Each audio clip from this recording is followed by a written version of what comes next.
Drop a stone into dark water and it simply vanishes.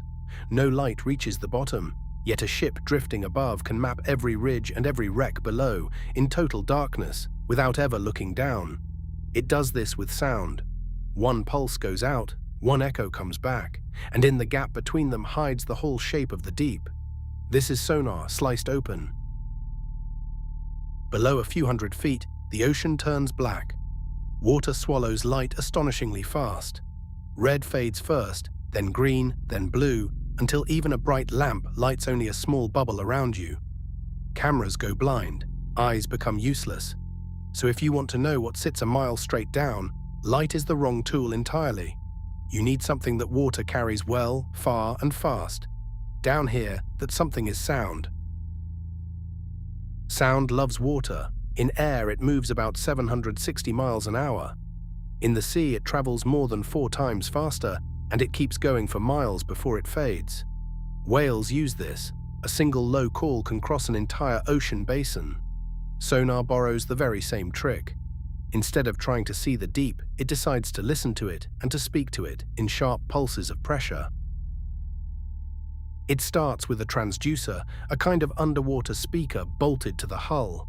Feed it electricity and a crystal inside flexes, thousands of times a second. That flexing pushes the water and a clean pulse of sound leaves the ship. We call it a ping. It spreads outward in a widening cone, racing down through the black toward whatever waits below, carrying no light at all, only a sharp burst of pressure. The ping does not travel forever. When it meets something harder than water, a rock shelf, a sunken hull, a school of fish, part of it bounces straight back. The seabed acts like a mirror for sound. That returning whisper is the echo. The very same transducer now stops speaking and starts listening, feeling for the faint pressure of its own voice coming home, quieter and later, from the dark below. Here is the clever part. The ship measures one thing with great care: time, how long between the ping leaving and the echo returning. Sound moves at a known steady speed through water. So if the round trip took 2 seconds, the sound spent 1 second going down and 1 second coming back. Multiply that single second by the speed of sound, and you have the exact distance to the bottom. That speed is roughly 1,500 meters every second, close to a mile each second. It is fast, but it is not instant, and that tiny delay is everything.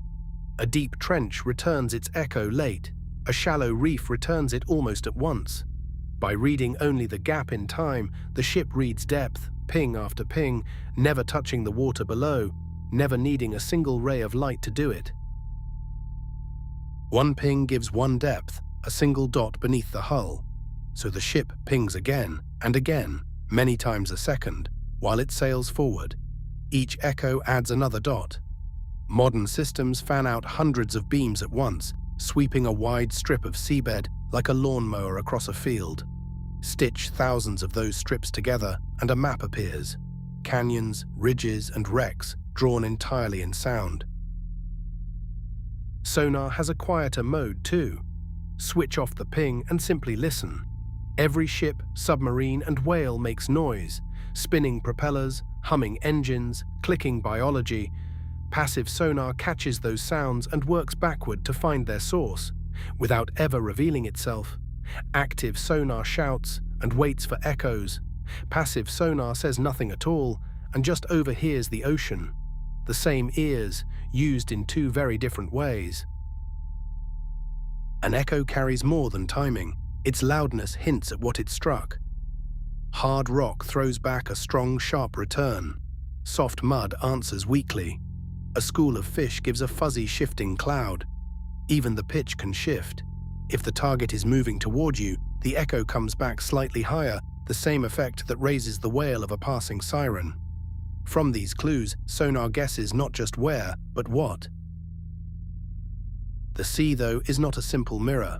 Sound bends. Layers of warm and cold water and changing saltiness act like lenses, steering pulses up or down and leaving hidden shadow zones a submarine can quietly slip into. Echoes can bounce twice and lie about distance. So every sonar reading is really a careful estimate. corrected for the water it traveled through. The ocean tells the truth, but only if you ask it right. So follow the chain. Light dies, so we turn to sound. A transducer fires a ping into the dark. The pulse strikes the seabed, and an echo returns. The ship times that round trip and multiplies by the speed of sound to get depth. Thousands of pings build a map, while passive listening hears what hides. Loudness and pitch reveal the target, and bending water keeps every reading honest.